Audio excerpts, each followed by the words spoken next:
entitlement trap of feeling like you're a victim. You are not.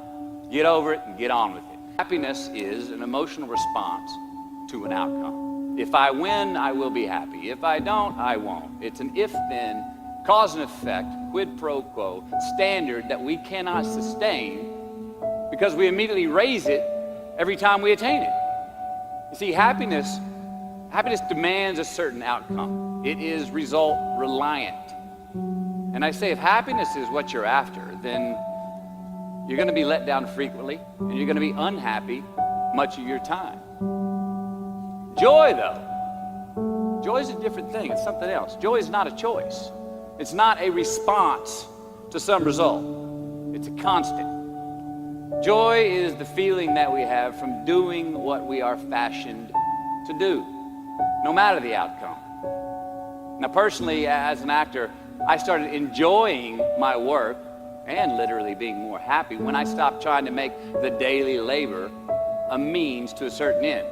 For example, I need this film to be a box office success. You know, I need my performance to be acknowledged. I need the respect of my peers.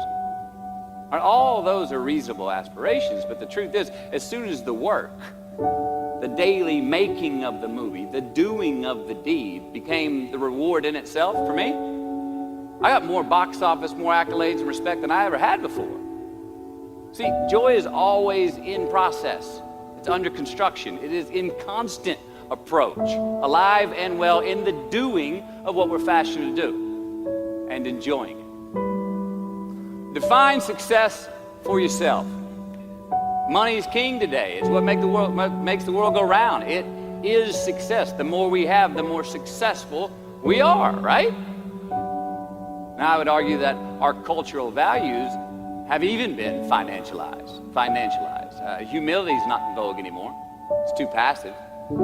It's a get rich quick on the internet, richest 15 minutes of fame world that we live in, and we see it every day. But we all want to succeed, right? So the question that we got to ask ourselves is what success is to us, what success is to you. Is it more money? That's fine. I got nothing against money. Maybe it's a healthy family. Maybe it's a happy marriage. Maybe it's to help others, to be famous, to be spiritually sound, to leave the world a little bit better place than you found it. Continue to ask yourself that question. Now, your answer may change over time, and that's fine. But do yourself this favor. Whatever your answer is, don't choose anything that will jeopardize your soul. Prioritize who you are, who you want to be, and don't spend time with anything that antagonizes your character. All right, life is not a popularity contest. Be brave, take the hill, but first answer that question, what's my hill? So, me, how do I define success? For me, myself. Well, for me, it's a measurement of 5 things. We got fatherhood. We got being a good husband. We got my health, mind, body, and spirit. We got career, and we got friendships. These are what's important to me in my life right now. So I try to measure these 5 things each day. I check in with them. I like to see whether or not I'm in the debit section or the credit section with each one. Am I in the red or am I in the black? You follow? For instance, sometimes say my career's rolling. All right, it's way up here in the black, but I see how my relationship with my wife maybe could use a little bit more of my attention. I got to pick up the slack on being a better husband. Get that one out of the red. Or say my spiritual health could use some maintenance. It's down here, but hey, man, my friendships and my social life, they're in high gear, right? I got to recalibrate.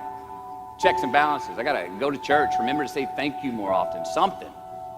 But I got to take the tally because I want to keep all 5 in healthy shape. And I know that if I don't take care of them, if I don't keep up maintenance on them, one of them is going to get weak, man. It's going to dip too deep into the debit section. It's going to go bankrupt. It's going to get sick, die even. So first, we have to define success for ourselves. And then we have to put in the work to maintain it. Take that daily tally. Tend our garden. Keep the things that are important to us in good shape. I mean, let's admit it. We've all got 2 wolves in us. A good one and a bad one. And they both want to eat. The Best I can tell, we just got to feed that good one a little. It is just as important where we are not as it is where we are. Look, the first step that leads to our identity in life is usually not, I know who I am, I know who I am. That's not the first step. The first step's usually, I know who I am not. Process of elimination. Defining ourselves by what we are not is the first step that leads us to really knowing who we are. You know that group of friends that you hang out with that they really might not bring out the best in you? You know, they gossip too much, or they're kind of shady. They really aren't going to be there for you in a pinch.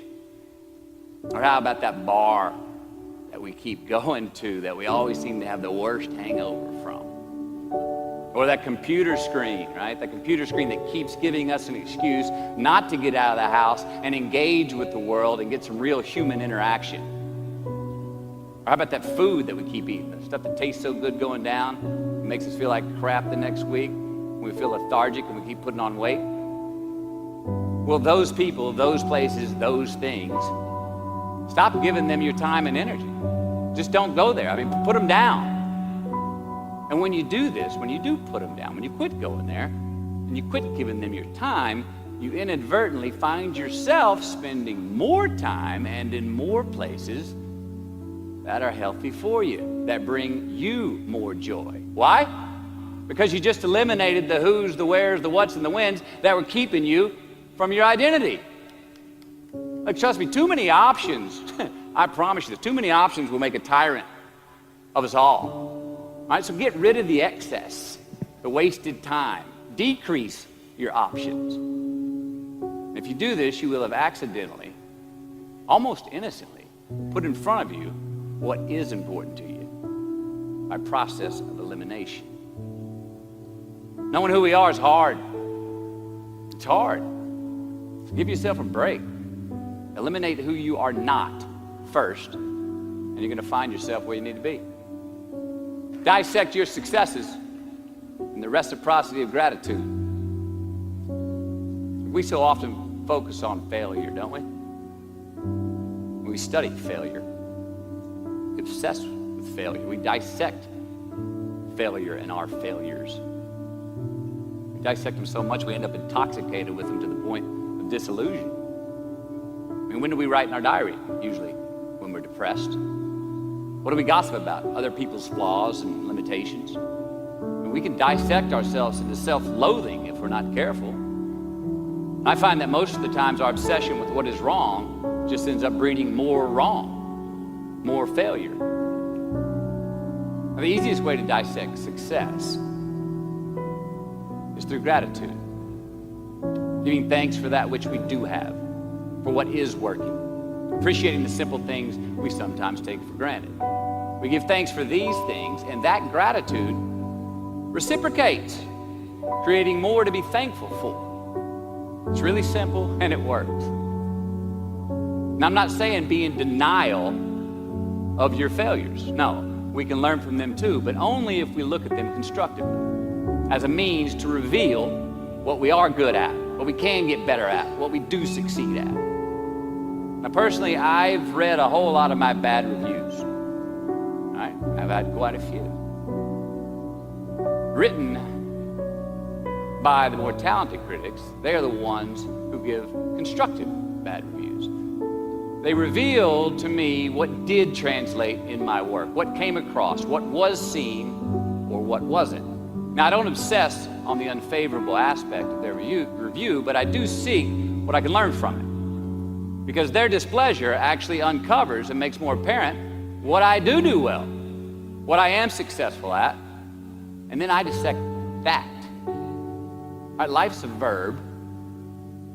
We try our best, we don't always do our best. And since we are the